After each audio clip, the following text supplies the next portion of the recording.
And we are live. And yes, the usual suspect, Brian Summer, is back with me, but this time for the Enterprise Month in Review. Brian, hello.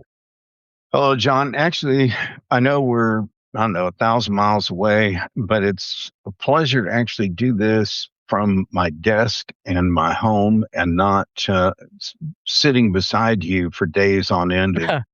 How many different analyst things has this been this last couple of months? I won't take that personal, Brian. I had some good No, I times. don't. We stayed at some of the best and worst hotels in the world, and oh my gosh, we competed for travel misadventures. I think you got the top spot, but I got a really nice finish at number two with a pretty bad one myself. And here we are. And if you're in the LinkedIn audience stream, it's starting to hit you. So please let us know you can see us.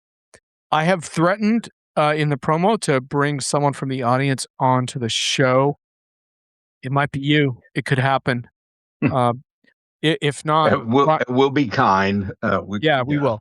If not, Brian and I have some secondary entertainment planned for you. A new feature we call the highs and the lows of the spring season. So, anyhow, I don't know what kind of turnout we are going to get because I suspect some people are in Memorial Day or bank holiday long weekend mode, depending on location.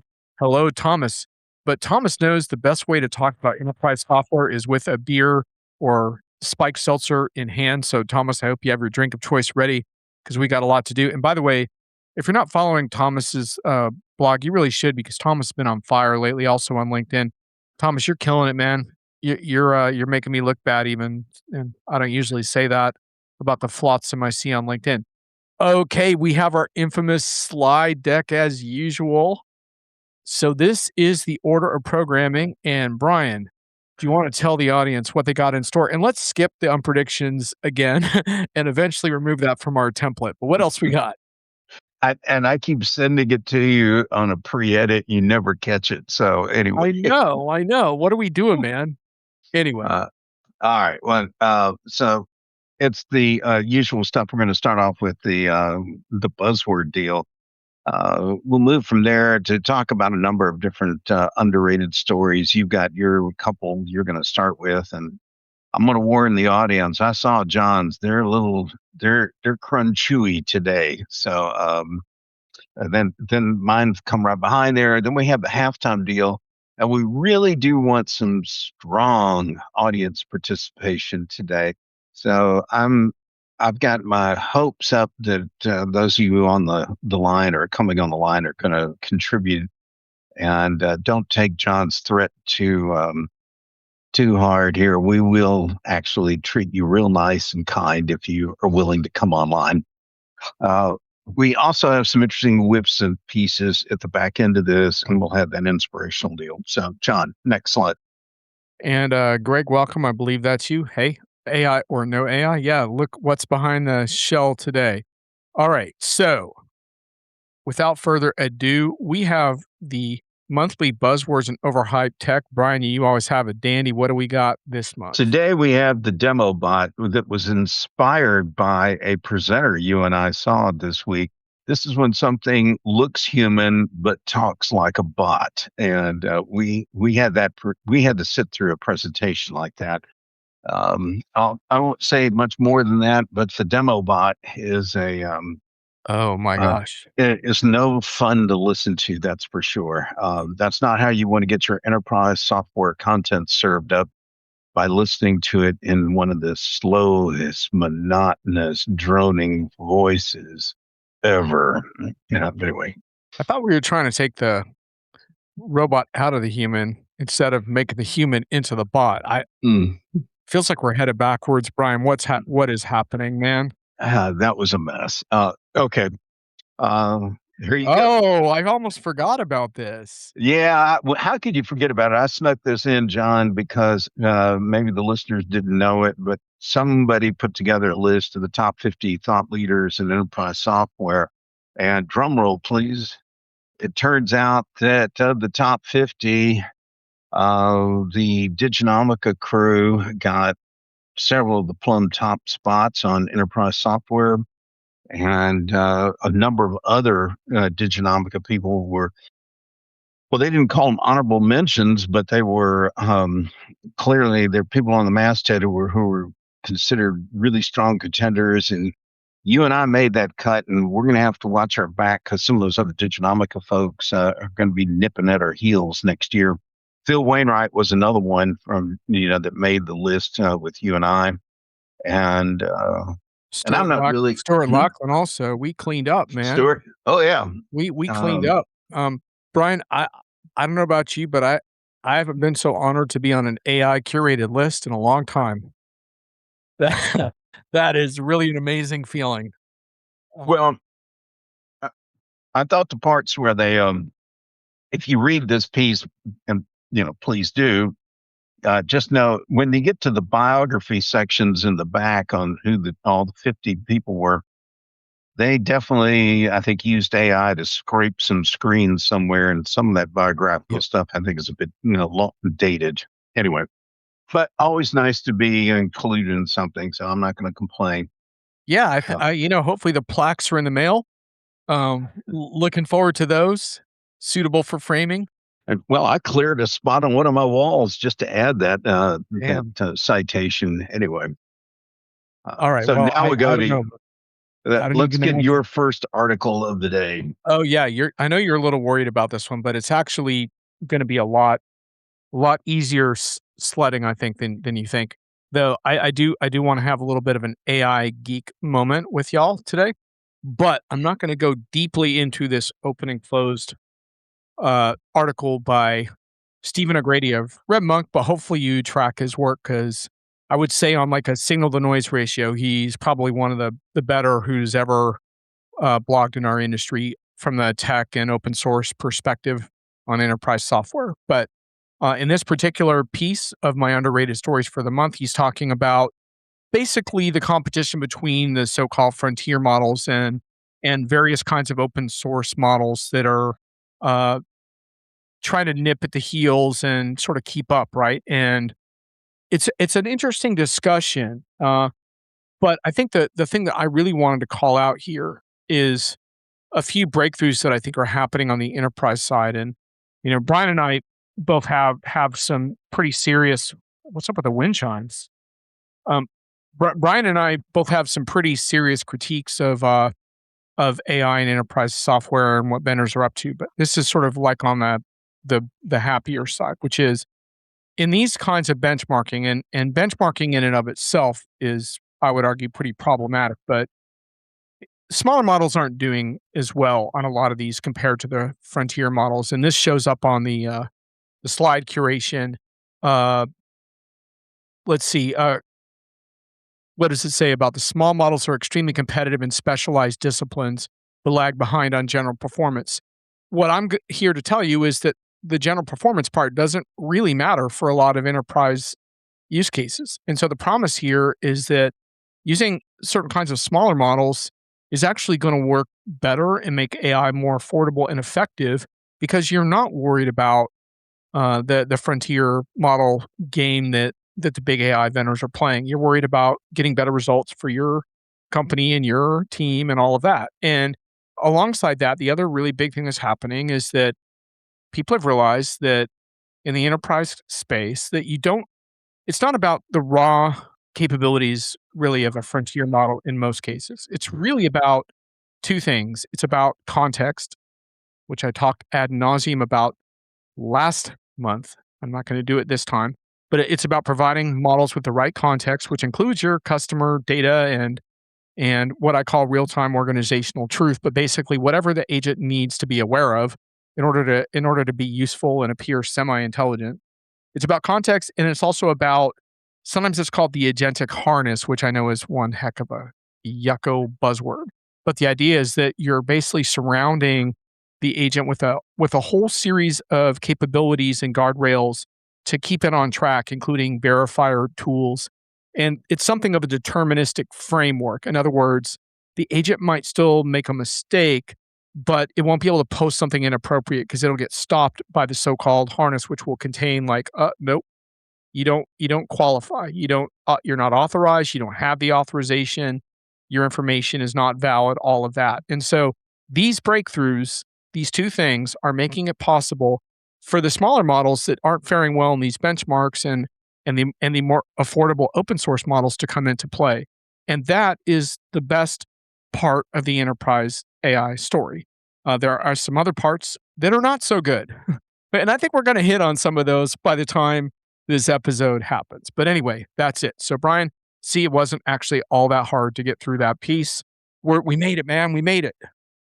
I thought the best part of that was on the different performance standards because if you need to take your kid to elementary school, you don't get the fastest high performance automobile that you need. You don't take them there in a Bugatti Yep. Veyron or something like that.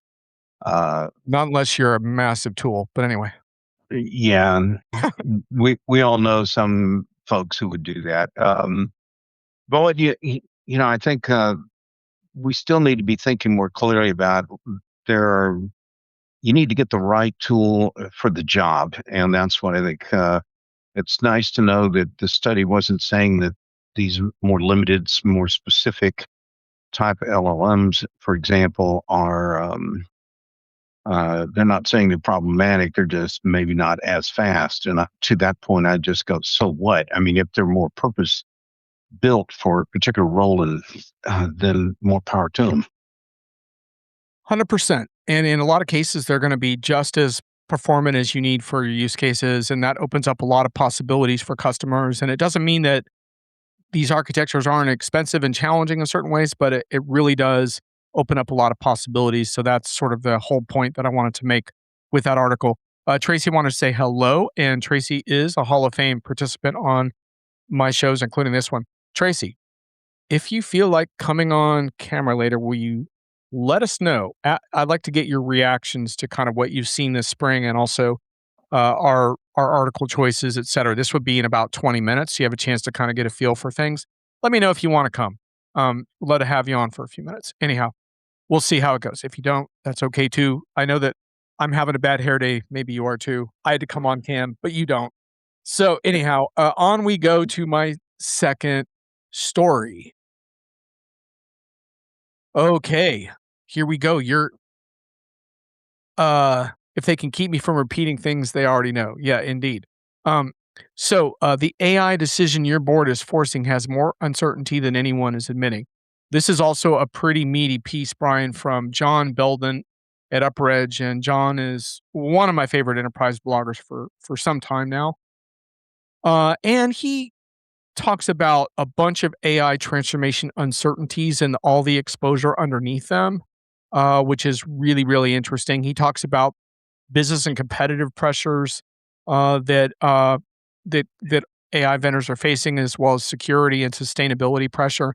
And then he talks about customers and what they're facing, including issues like technology, environment, pricing, implementation, and business model and talent and governance. It's a pretty thorough laundry list of issues that organizations face. And he talks about different AI investment strategies: efficiency, elevation, transformation.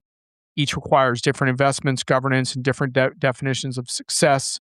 And many organizations pursue all three in the same business case without establishing which one will be held accountable to deliver. And that works until a program hits a decision point where their strategies point in opposite directions, which they will. I've seen that a lot already, Brian, the tensions between efficiency and growth per se, if you want to, slice and dice it that way. I thought it was a really good kind of gut check article for customers to kind of sit down and work through maybe in their next AI related meeting. Agreed. And I thought there were a couple other issues like what you see on the slide about the sustainability and security pressure points, particularly like how it tells the story of how Anthropic withheld Mythos.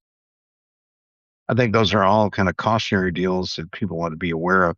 But more importantly, I do think we're going to see the pendulum swinging back, and I'll talk a little bit about this maybe during the halftime show, where executives are having to do a stop. Let's take a pulse on where we're really at right now, and do we need to make some course corrections here in our initial headlong no holds barred, overzealous kind of leap into AI? Do we need to be a bit more prescribed and premeditated in our thinking and how we're going to approach this? All of which are good concerns to put out on the table. Tracy says not on camera. She's doing home renovations today, addicted to do it yourself. Well, Tracy, good luck on the DIY, and we will catch you another time. Uh, you may want to put that lottery ticket in your back pocket and cash it in on another episode where Brian and I are going off. Brian, we are arrived at your top stories. And Yeah, this what a nice photo of Bill McDermott. not my picture. This was right out of was this Fast Company or Wired? Fast Company, I believe. Um, they the writer for this story watched the same keynote that I did from ServiceNow just recently, and uh, what was interesting uh, uh, to me was, he's talking about how the agentic stuff is starting to change, if you will, the nature of power and data, and how things, he's giving voice to the whole um, dashboardless kind of world, and foreboding around looking at input screens that have little logos of your favorite ERP vendor are going to be going away. That's not the future of the world. It's a completely different new kind of UX.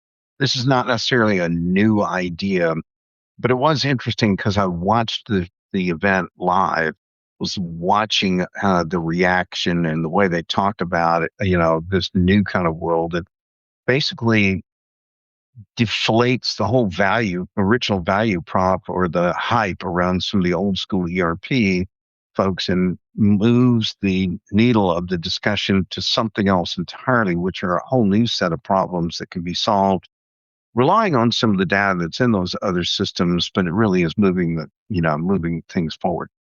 Again, I'm not saying that Bill's got the hottest, newest, latest idea, but he's really socializing the daylights out of it, and he did a good job of it at that conference.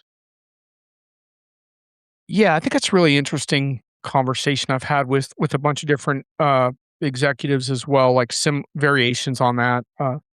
And I know that savvy vendors are having a look at how, including some ERP vendors, on how their sort of traditional navigation works. And because I don't agree that everyone's just going to be functioning within a prompt, and I'm one of those people that doesn't agree that dashboards are dead either.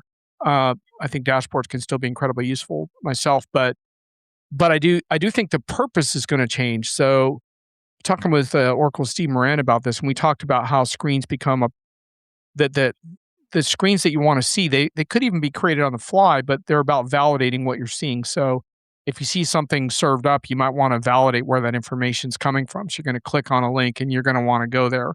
But it's not so much completing a workflow, it's checking on something. Or another thing is just exploring data is going to become important. So, exploring what you're seeing starts to become an issue as well. And so I think it's like a huge rethink. And it will be interesting to see which vendors come up with the stuff that enterprise users find compelling, because I don't think it's going to be that you're just interacting with a single prompt, for example. I think you're going to sometimes we're going to want to dig deeper, but we'll see how it goes. I think McDermott hit a chord there. Hmm. Happy Friday. What's your opinion on OpenAI potentially entering the IT services space by partnering with other major IT firms like Accenture, Cognizant, and others to provide AI solutions that could be leveraged in customer engagements and managed services? Well, this is interesting, and sure, we can answer that question.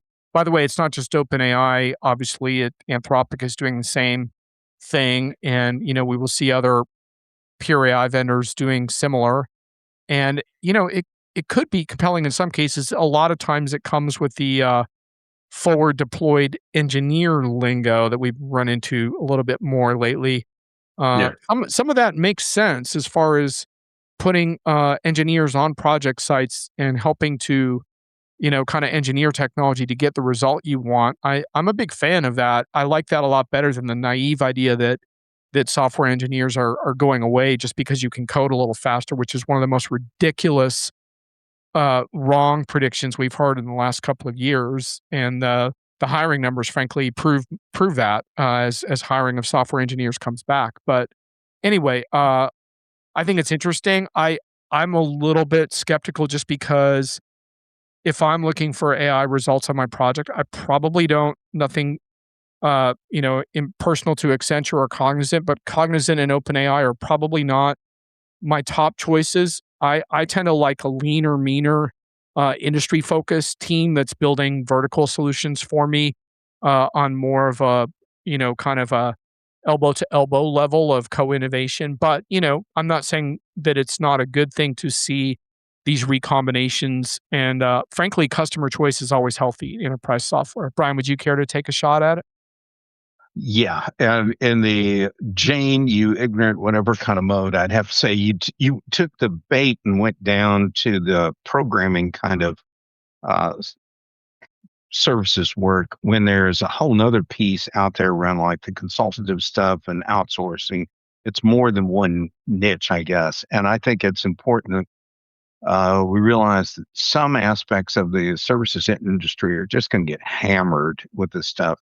I see it all the time, and uh, I would agree on the that each piece is going to have to be looked at and dealt with individually. I'm particularly focused right now on the more consultative aspects of it because there's all kinds of dire predictions about how, spend a few seconds with one of the main general purpose tools and you've eliminated the need to deal with a consultant. That is maybe true for a lot of entry level kind of staffers who used to do a lot of go getting of information or fill in a bunch of spreadsheets. But if if you really want to know what's going on in the company, I had a long conversation with this with an exec on a plane ride this week. And we both agreed that what companies really want is they want a very seasoned or senior person with tons of knowledge of everybody in their industry, and they want that person to actually physically show up, walk the halls, and see all the other stuff that no one's going to ever type into a prompt and figure out exactly what do they do differently. So it's definitely a whole new world. Is it going to be as leveraged as it used to be? Nope. But definitely a new world. We've got some comments coming. Yeah, yeah, we got uh Thomas Webernight responding around the acknowledgement that implementation is not easy in the case of OpenAI, defense against Anthropic having the upper hand in the enterprise, although I think OpenAI has a ways to go to get to where Anthropic has gotten in the enterprise conversations of late. But it's welcome on two sides to me. It's welcome from the customer side in terms of choice, even if I might not think those are the top choices for customers, they should have them. And then also pressure on the implementation. Like, let's make these implementations to these more modern solutions and these AI governance platforms easier for customers. So, I welcome it, but I think it's really early days in terms of how much success. And one of the reasons I tend to be a little skeptical is I'm a little more sympathetic towards uh, the vendor plays that are closer to the data. And when you're an implementation provider in a big AI company, you're a little bit removed from the crucial customer data that I think is most important to getting agentic AI right. So that would be my sort of hesitancy to fully endorse. Uh, Tracy, on SAP announcing 62 AI agents, that's a lot of agents. A lot of those agents were actually sub agents. And, vendors are all over the place with this because Workday, for example, has announced like more of a series of overarching agents that cover a lot of ground. Oracle has announced more than 1,000 embedded AI agents. I don't think there's like any right answer to all of that. It's really more, are you delivering for your customers the best options at the best price points? And that's where, folks like Brian and I have to really hold up a magnifying glass, and we all do, and say, are we going to be able to get the value out of this, and what is it going to take? So that's a longer conversation. And then Tracy follows up. It is a little terrifying when I think of the client having more and more ways to do something technical super fast. I've received a lot of late night phone calls, a few in tears, for an automated thing that caused a huge problem. Okay, Brian, riff on that one. Oh, I've had those calls too. When you're betting the business on a piece of software that wasn't fully baked, fully tested, or doesn't have the right controls, guardrails, whatever in place. Been there, seen it, done it. I don't like the headaches and everything else. I saw something, and I believe it was at an Oracle event a couple of weeks ago, where they were talking about how they aren't necessarily interested in winning the award for the most agents. What they want is they want the most agents that work, exceedingly well every time. And I think that's the exact right goal that companies and vendors ought to be having is, yes, I'll take an agent if it does improve productivity, improve ROI, and it works every damn time. Did you put in all the guardrails, controls, everything else to make sure that happens? I think that's what people want. I haven't seen or met the exec yet who is willing to hold their accounting systems to the same standard as hand grenades and horseshoes, which is close enough is good enough. That doesn't work in the real world. And No, it Tracy's does right. not. And yeah, and we are having trouble getting through the slides, which is a really good sign. That's the whole point of the show, folks. So please keep your trenchant, there's my word, Brian. Keep your trenchant comments coming. Uh, Okay. and we shall see. All right, Brian, let's go to your next. Uh, I got to put my glass on to remember this Oh one. yeah, you got a white paper for us, huh? Oh, yeah. This was an interesting study. They figured out that By the way, folks, enjoy your white paper over Memorial Day weekend that Brian is recommending for you. I hope you like it. you're most welcome, everyone. I love it when somebody actually puts the scientific rigor to some of the hyperbole that we see coming out in the market. But this study was really interesting because it found out that if you're a job seeker and you apply for a job and the vendor is using some sort of recruiting applicant tracking system that relies on one of the major AI tools to help score, grade, translate whatever the applications resumes, if it's using, say, Anthropic or OpenAI's products, what have you, then it tends to give much higher scores to resumes that were actually written and formatted in the style of that generative AI capability that vendor does. So if you can find out what's behind the software that your hopeful new employer uses, if you know that generative AI tool, then quickly rewrite your resume using that tool's format standards, and it will improve your odds of being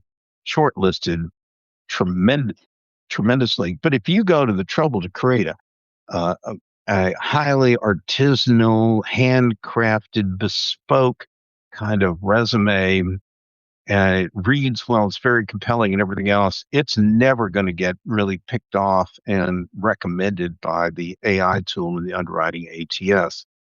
And all of this kind of stuff does is it just infuriates me, particularly when I run into HR leaders who don't care about these issues, who think, job seekers just somehow auto magically, I'm going to use that word today, John, Ooh. that job seekers automagically somehow will figure this out and will then perfect their resumes to align with some of the stupidity. It doesn't mean that the employer is getting better people. It just gets people who play the game better. And is that really the kind of person you want in your firm? Yeah. Why do I get the feeling that we're circling the bowl of reduced expectations around getting talent right? It just doesn't seem good right now. We need something different, but maybe we can get into that a little further. Tracy says, yes, laser focused niche down that is consistently accurate, then I will be a fan. Tracy, if I can just comment on that for a moment, there are a lot of vendors that are getting closer to providing that now because they figured out enough how to constrain these architectures in their so-called harnesses with context, if you can survive that buzzword, that they can now embed AI into some core processes, and this can be pretty effective on a much more focused scale. But the one thing I wanted to note is that, consistently accurate really depends on your tolerance level because you're not getting usually anywhere near 98, 99. And, but what vendors have figured out is they figured out how to stop AI from doing the wrong thing. They can't guarantee it will always do the right thing. That is a different conversation because Mm. right is a much more subjective criteria that involves user input and user validation and all of that. They can stop it from, writing to a record where it shouldn't or authorizing data that it shouldn't unless the system's hacked or something. But those are sort of deterministic things that can sit outside the agent that can say, no, you can't do that. But to understand the right action is actually that can implicate human judgment, and that's very difficult. And so, it really depends obviously on what industry you're in, what compliance framework you're dealing with, and how this goes into practice. And so, yes, this is well, I think what you described is kind of a baseline where we can now roll up our sleeves and see what we can really get done. Um, Tracy is continuing to keep the chat busy. Let me check the follow-on comments here. Oh, this is on your most recent story, Brian. It is like the new version of interviews well but can't deliver. They just move from one role to the next every 18 months. Ouch. Something different like people. We could use people to screen people after people apply. LOL. Tracy, wow. That's Where did you so get that idea? that's so forward looking. Maybe we'll get to that in 2304. It may take a while. Well, the problem, of course, right now, Brian, is that that's not even possible, right? Because of the influx of applications is beyond human scope. So we need some different solution now.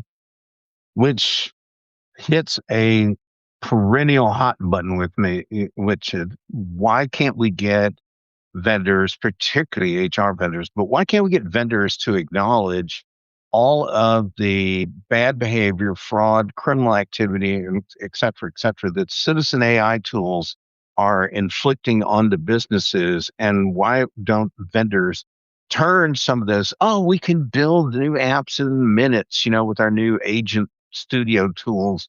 Okay, well, if you could do that, then create some countermeasure applications to deal with all this other kind of junk.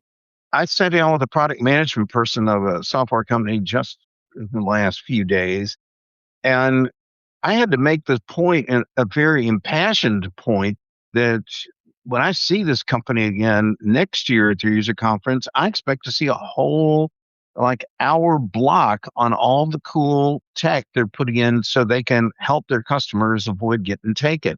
And I go, and the funniest thing was the guy admitted that their own company, their own software company, had been burned with someone using a manufactured copy of the CEO's voice to demand a payment be emailed within the next few minutes because of some fake emergency.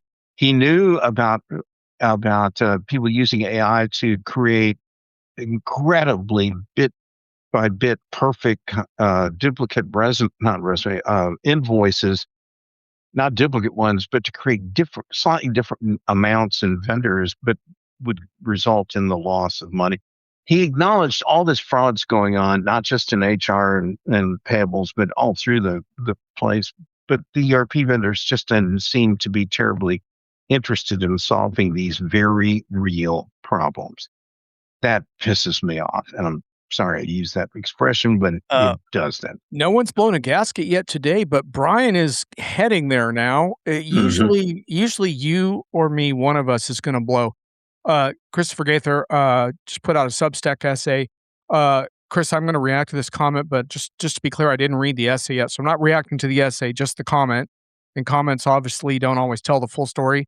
You should check out Chris's Substack. By the way, I've read 1.5 essays now, Chris, and they're really good. How AI requires more than just clean data. It requires providence, authority, state, legal, state transitions. Previously, a human with experience and judgment stood in those gaps and made decisions. Now AI just takes a guess and keeps moving. I want to modify that a little bit, Chris. The AI doesn't have to take a guess. That if you allow that to do that, that's poor use case design on your part. just as an example, you could have an agent that does supplier onboarding, and you could say, before we onboard the supplier, I want a human to take a look at it one more time before it does so. You could do that. Or instead of guessing, you could have much more informed information going into that context. And maybe you can live with a certain inaccuracy rate if it's significantly better than what you were getting before. So I just want to say that while you're correct, I do think that use case design is a key factor here. And I encourage customers not to passively accept what vendors serve up around that topic. Uh, Well, yeah, more URLs from SAP. I have an article coming out on that topic on Monday, so that's a different. Creating countermeasures is difficult. The exploits just evolve. Well, that depends. Yeah, if you're bootstrapping it, it is. If you're an enterprise software vendor, you can do it, and talk with customers who are using some of these agents that have human supervision steps, and they do work. Does it change your ROI a little bit? But it also helps you to not have to undo things later, which is really the hidden downstream impact that impacts the AI ROI. So there you go. well, let me go back to Christopher's lead off point there a second ago. You're right there. You need a whole lot of that kind of stuff in there. What's fascinating to me are the vendors who uh, never seem to account for all the human in the loop, human in the middle, whatever term you want to use in the new processes. And the reason they can't tell you how many you're going to need is because they don't have that documented anywhere in their process flows, their work process diagrams, workflows. None of that stuff exists. So then that puts them in the problem. They have no idea whether what they're trying to pitch and peddle to customers or prospects will actually result in a more cost effective and labor efficient method because they just don't know where and how many of these humans, these super expert humans that you're talking about, where are they? They need super strong subject matter experts in the middle of all these kind of processes to double check the AI and resolve some things or prove items as well. And you know, if I have to ask a vendor, where are the tools to help me like document the as is state as well as design the to be state and calculate what the ROI potential is going to be based on all these new labor needs and costs. If I have to ask the question, I guarantee I'm asking it because the vendors are not volunteering that information because they don't have the data. They're still thinking about AI. Excuse me for pointing this so blatantly out. They're still peddling little proofs of concepts and little pilot kind of things. They're not talking about anything terribly transformational. They're sugarcoating a little bit of the old world with some of this AI stuff, but they haven't really delivered the great promise here. And it's just a frustrating environment when they can't tell me the ROI and they show no intention of figuring that out. They just go, well, that's what an integrator has to figure out for the prospect. What a kick the tire can down the road kind of answer.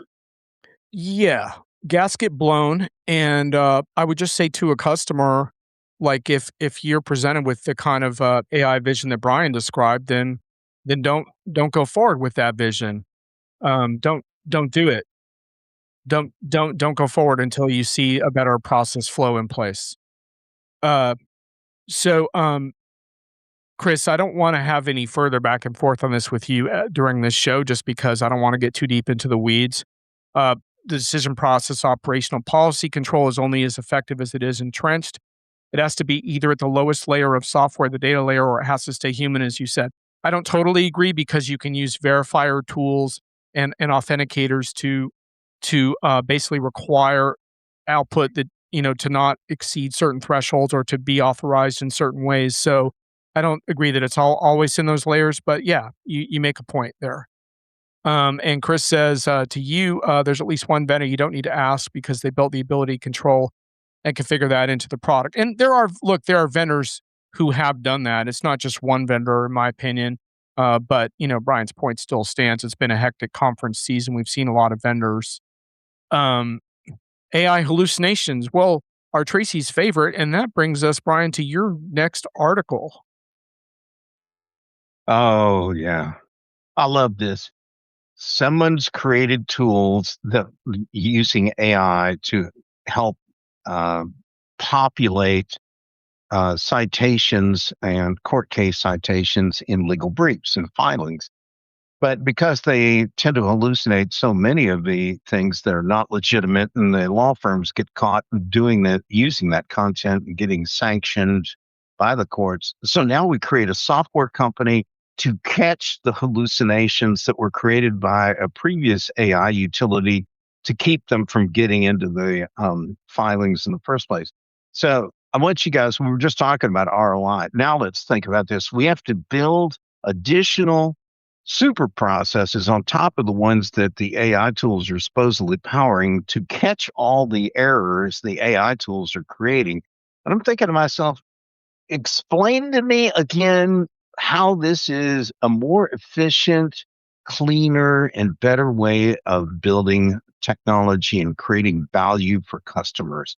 The fact that people build a solution like this to catch the AI crud that's coming out of a prior solution tells you the products are still half baked. Oh, wow, yeah, we got a bunch of people going off in the chat. Yep, indeed. This problem isn't going away, that's for sure. And Chris, yeah, no, as Thomas said, no need to be sorry. No one should ever apologize in my shows for making comments. I wanted to avoid an in-depth side conversation between you and me, that's all, but it was good that we went down that rabbit hole, but I didn't wanna go all the way down, just partially down. What do we got for our latest comment here? Oh, did we ever watch Pluribus talk about anthropomorphizing of AI, in this case, politeness? Yeah. It's ironic how the politeness of the model, can really lead to problems in an enterprise use case. Personally, I prefer a model that is honest with me about my shortcomings and defects, because while models hallucinate, they're also pretty good at quality checking, and it's ironic that you have to ask the model to do that because it's too eager to please you, not a particularly helpful development, and it's also resulted in a lot of lawsuits, for encouraging the wrong kind of behavior as well, but that's a whole nother. Tracy says, when I was complaining to a software company person about a few things, they said, "We are a software company." They had to say it to me more than once. Ooh. Well, the good news, Tracy, is no one says they're a software company anymore. So, Oh, oh, so whether or not man. they are, we shall see. But they've squeezed out of that noose and they're on to the next. Where are we in the slide deck? Oh, Christopher has a question. Ever watch Pimp My Ride? Oh, Yo, dog, I heard you like AI, so we made AI to keep your eye in check. Yeah, man. mhm. I mean, pretty much it's AI quality checking other AI, and we can just go home and do whatever it is we do, Brian. I'm not sure. I'm not. What do we do? I don't even remember anymore. Well, I'll tell you what, Uh, Christopher, that's a reference I've never seen in any podcast I've either been on or listened in on. So kudos for pulling in the real esoteric reference there for Pimp My Ride. Anyway, so, uh, Brian, for our halftime show, we sometimes have an extended segment, but I don't think we're going to need to do that today because the chat has been really vigorous as we were hoping. So, but do you want to go ahead and do our little like rundowns anyway? We can kind of rifle through those. yeah, So what, so so let me just set it up and we can kinda go into that. Does that sound okay? that's good. Go for it. Okay. So what I'm thinking, Brian, is we share the things we liked, and then we share the things we didn't like. So in other words, you'll do 3, I'll do 3, then you know what I mean? So what we're gonna do for y'all, Brian and I have been across many tarmacs to many events, and we have compiled our top 3 high points of the event season and our top 3 low points of the event season. And we have not compared notes. We have no idea what each other's gonna say, how whether we are aligned or not. We're about to find out. So, Brian, give me your top 3. Okay, and I'll just caveat and say, I bet mine, John's are going to be very technical and specific if I know John. Mine are going to be more snarky and in your face. So, my top three best things I've seen of the events this year. Number one is that marching bands aren't de rigueur at every opening day conference. Thank God. My eardrums Woohoo! can't handle it. Less I saw, less marching bands for Brian. yeah, that's my number one. My number two is that Spirit Airlines is no longer every vendor's go to carrier to get the analysts to the event. And number three is, and very seriously, is that I'm glad to finally see some CEOs starting to take a more realistic view of artificial intelligence and employment and some other kind of related topics like this. It's the balance is coming back, I guess, is what I'm saying. Yeah, well, Brian, one thing I like that's, pretty technical is, because it has to do with the conference power supply, is I saw a lot less DJs this spring drowning out networking events. One of my biggest That pet was a peeves. particularly obnoxious thing at Oh conferences. my god. They would I park them everywhere. You couldn't even go out for a break and hear yourself think. That stuff is never so mind, bad. trying to close a deal, outside the, conference. You were, like, basically jamming to the whatever mediocre playlist of the local Mm. DJ at the highest sonic volume that the, event staff could dream up, and I saw a lot less of that. I did hit one show like that, but for the most part, the DJs were fewer and harder to come by, and that was really, really welcome. The other thing was, uh, I did like that vendors were taking a, like you said, a more realistic view. Uh, we heard more talk of hallucinations. We heard more talk about the future of work, and we heard like less fear mongering and a little more practicality. But every customer is going to experience that differently. So I like that a lot. And I think we finally started hearing vendors really bearing down on the problems of friction around implementation. And I would just encourage vendors to Mm. expand that. Let's make it easier for these customers to get on to our latest and greatest, because that is really important if you want to absorb AI. You're not building AI on a creaky legacy foundation, so you need to get your customers onto the latest and make it as painless as possible. And I don't know why it took so long, but it's starting to really get a little more robust, that part of it, which is encouraging. I just wish custom vendors would really say, "Let's open it up to every kind of friction our customers experience with us, including things like licensing, contracting, and even AI pricing itself." So, I guess that could lead into our bad list as well, but those were the things that I actually thought were high points. Brian, I don't even know what your low points are gonna be because we did hit a few of them, but all right. And by the way, folks in the chat, feel free to give us your personal highs and lows of this particular spring season. But Brian, what were your lows? Well, just for everyone's benefit, John and I think have been having a running contest to see who could have the absolute worst flying days getting down to or from events. And I think I'm still holding in the number one spot. I was trying to go what you could drive in 4 or 5 hours. It was taking me 13 hours to do by air. That's still my current record anyway. My worst three. Number one, every vendor, every vendor you go to, I don't care what they make, they all they want to talk about is our agentic stack, our toolkit, agentic toolkit, our agentic marketplace, et cetera, et cetera. Every vendor's messaging sounds the same. I mean, you got to really dig to find what's a little different here versus somebody else. They all have a similar tools, similar platforms, similar stuff. And yet they all believe that they're the first one to market with it, which tells me something's wrong in their competitive intel group or their um, product management group if they really believe that. That's number one. Number two, ROI is an absolute unknowable today because vendors don't know what their AI costs are. They can't predict what they're going to be. vendors don't necessarily have the tools to calculate ROI and to help customers figure that out and manage it. Anyway, ROI is a disaster. And I'm particularly upset about this because I've never been able to help a client buy, pick, and choose and implement uh, ERP software, for example, or payroll software, whatever, unless you had a business case. They, a board of directors or the executive committee always wants to know what's it going to cost and what's this going to get us? How do we make sure that we get the best use of our capital that we're deploying on this? And I don't think any vendor has got any answers for this right now. And lastly, it was no fun this conference season dealing with the unfunded TSA. That just made flying to events Oh yeah. awful.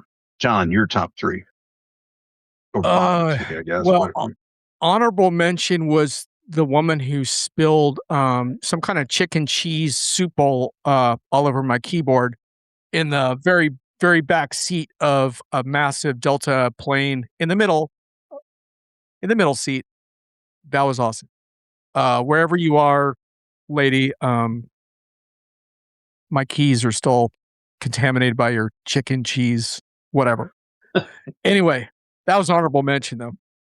My top 3 worst ones are I wanted to see a lot more customers just kicking ass, with the vendor, uh, instead of like, "Oh, they're dipping their toes into our AI solutions." Just show us a customer that's kicking ass with what you're doing now because it shows that the momentum is there, and I don't know why this is so hard to just get over. Brian, I brought this up before, but my favorite example was a customer, this was the same customer actually, on stage being asked about agentic stuff that they had barely moved into. And then I talk with them later off the stage and they have this amazing shop floor robotics setup, that's going incredibly well that didn't even get mentioned on the keynote stage. And it's like, what? Like, do you even know what resonates with your own audience? So that really bothered me. And I'll just add to that, when you have a customer on stage, why don't we talk about the challenges as well and just have a little more open conversation because it's more impressive to talk about how they overcame the challenges and the change issues than to pretend that they didn't have any. So that's on my list. Um, Number two, oh, what did I even write? Uh, well, I'll just go to number 3 since I can't read my handwriting for number 2. Uh, Number 3 is like I think vendors were really in denial that a lot of their customers are having negative AI experiences at home and at work, including the kind of surveillance economy stuff that we're seeing with, key KPIs based on keystrokes or token usage and stuff like that.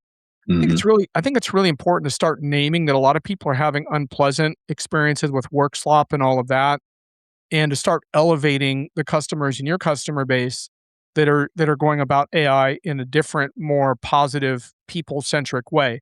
And I've had arguments with vendors about this because they want to be like, "Well, we're not responsible for how people apply our tools and blah blah blah blah." Well, okay, you're not, but you could at least amplify the stories of customers that are doing really cool stuff and that are not using AI to crunch heads and to surveil their own workforce and to create negative experiences that have people on a whole new treadmill that, by the way, has nothing to do with the outcomes that we talk about again and again and supposedly prize. So that's those are my main top 3, and if I can ever remember how to read my own handwriting, I will get to number 2 as well. But anyway, for now, that I think we can leave it there. And Thomas Vivernote, he had this point about Oh, yeah, yeah, yeah. the negative The talk. CMO Yeah. doesn't like the negative, but yeah, you're right, Thomas. But in fact, what what you should be thinking about is what's credible to your buyers in the audience, not what you want to hear because of the training you got in marketing in your MBA program.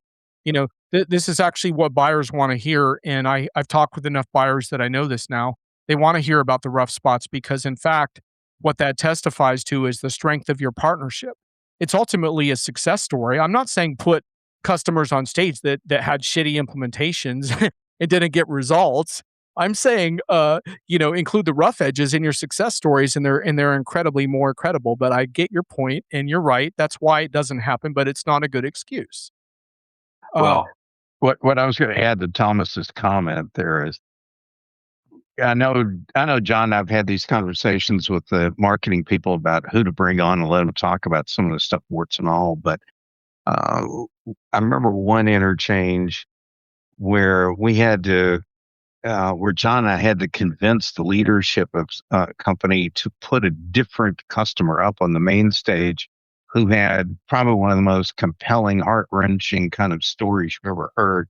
But it was amazing. And it actually did end up showcasing huge capabilities in the technology that I doubt even 1% of the audience even knew were in the product suite. So, um, It's great, and occasionally a vendor will be like, "Tell us one thing we can do better," and it just shows that you're still embracing continuous improvement inside your own organization.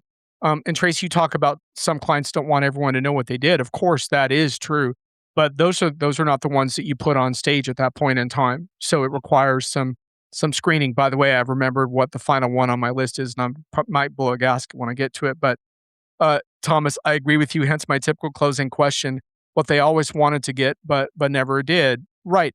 Exactly. Like those are the really interesting questions, and I know that the vendors are a little bit afraid sometimes, but in fact, trust the road to trust is built through honesty and authenticity, not through over marketed soundbite solutions. And if you walk a customer on stage, don't walk them off the stage 60 seconds later with some kind of fluff piece interview because it accomplished nothing. And by the way, it doesn't need to be some huge brand in your portfolio. Some of the best customer stories are smaller shops, and a lot of brands you've never heard of are doing significant business. So just find the right one. And my final negative top three. I don't think I have to say a lot about this, but AI pricing is a complete freaking disaster. Like it is so John, what vague. do you really want to say here? I mean, It is quit so it coaching is your comment. it is so vague, confusing, overwrought, presented as well thought when it's not. I think maybe we just have to acknowledge that we haven't figured out how to deal with consumption, flexibility, predictability, and outcomes in the same pricing scheme and just leave it at that. But it's a complete total mess. No one understands it. Customers don't understand what they're billing and what they're going to pay for. And Brian, to your ROI point, how can you possibly calculate ROI if you don't understand the cost structure? So vendors for the fall, can you just please figure out AI pricing? Thank you. All right. Well, I'm glad you ended the diatribe with your own head gasket being blown. So people might blow past mine in the middle of the deal. You get the last word then on that. All right, we've got a couple of humorous things here, so let's get those out of the way. We can move this into the Oh my closure. God.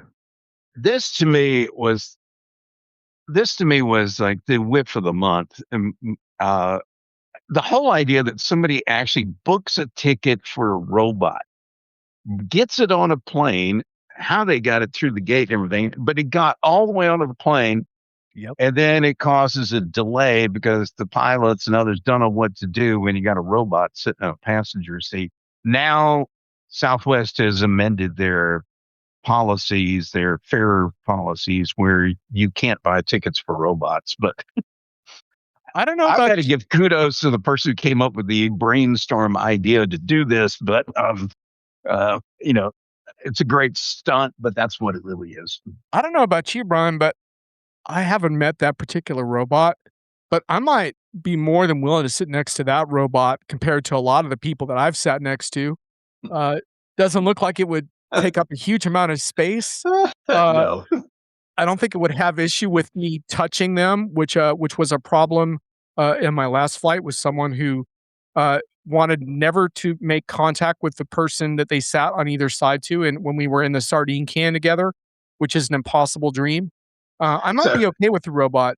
Hey, Brian. I just want to comment on that story because someone posted that on LinkedIn, the yeah, Southwest story, and they said, what do you think the solution should be? Should people who bring robots be allowed to bring them on the plane, or should they have to go in the cargo hold? And I proposed, I think, a very good compromise, which is anyone who brings a robot should be allowed to travel in the cargo hold with their robot. So I think that's a great compromise. I think it's it really meets the needs of all parties, including the human who wants to have robots for a companion. I'm sure that there's plenty of room in the cargo hold for both. Okay, and now we are back to AI. Tracy says AI usage pricing scares me a little. It feels like they want to get embedded, addicted, and then they can raise the prices. That scares me a little. Yeah, that's part of there's one of many questions, right? I mean, we can pick this apart from a lot of different angles, and we're still trying to figure it out. I don't have perfect solutions. I will grant you that, but I do think it starts with more simplistic definitions of what we're going to try to do, and then we say we may have to revise these over time because everyone's struggling with the costs and no one knows exactly what the costs of the models that they're going to be consuming are either, and then there's the energy costs and all of that. And Thomas says their suppliers, the model vendors, will increase their prices too, burning money like crazy. Indeed, everything's a moving target. I'm not saying it's easy. Just let the bot fly the plane, says Christopher. Well, Well, Christopher, the I don't. the Christopher, problem is I was the gonna say I problem would that's really a like. non-union robot, and that would be a Okay. problem for the Airline Pilot Association. Christopher, I was going to say I'd really enjoy having a nice long flight with you where we could shoot the ship, and now I'm worried because I don't really want a bot flying my plane just yet. Mhm. So, you and I might need to take separate flights for a little while until we work this out, but then we can take a flight together. Yeah, I don't know. I've had enough co-pilots, Christopher, in my productivity suites. I don't think I need an AI co-pilot on my plane as well. But I'm all for assisting the human pilot with as much information as possible, though. So sign me up for that course. My whiff. Oh yeah. Well, every week I pick a few of them for hits and misses. I gave Brian a choice of 3, and Brian, you chose the, researchers who wanted, to preschoolers to train AI, preschool teachers in their preschools. What could go wrong, Brian? Can you think of anything here? I don't know. I don't know how they would ever get the permission. As a parent, I would never give anybody permission for anything like that. Even if they get like 50% off token usage for like a year on Anthropic or something, let your kid train the AI. Nope. That seems like a good deal. What if there are more than 2? Oh, Thomas, I $2. don't know, man. We are obviously on the fumes end of our show at this point, but, man, it's been a lot of fun getting here. Well, Uh, the second one is the bot in the middle of the process, or the bot in the flow of things, and would correct any bad navigation things that are coming through the algorithms feeding into the first robot. How about that? All right. Well, I think we've already had enough inspiration, and there's been some perspiration with all the head gaskets getting blown. So I what think we're at a inspires and wrap creates here, value, John. Brian? You got nothing to add, huh? Nothing else inspires, huh? Yeah, I think we're done. By the way, I do wanna get back to occasionally having a guest on our show. So our show is designed to put a guest on the couch, but it just wasn't in the cards today, but it will be in the future. Long story short, booking guests on this particular show is a little bit of a project because Brian and I have a certain freewheeling standard of discourse that is not a commercially friendly environment for many people. So, Well, but there are people out there who are a great fit for our show, and it's just a matter of getting them sorted, and so that will happen. But frankly, we've been a little seat of the pants, Brian and I, on the show lately, and a lot of that is on me, not Brian, because Brian always makes our infamous slide deck. Christopher says, "The day Claude tells me it can't audit my code module because it's time for Paw Patrol is the last day I use AI." Wow, strong talk on a Friday, Chris. oh, Strong talk on a that's a Friday. great close right there. I'm liking that, Christopher. Well, hey, big shout out to our audience. Y'all were awesome today. This Agreed. this was this is what I always had in mind for this show, which was to, that we would get derailed constantly by what you all had to say. We make us all smarter, and hopefully we can have a little fun with it all too. Because you know, The enterprise can get a little bit gritty sometimes. So I'm glad we could have a good time today. I hope you guys have a great long weekend and catch you again in a few weeks. Thanks, everybody. Later.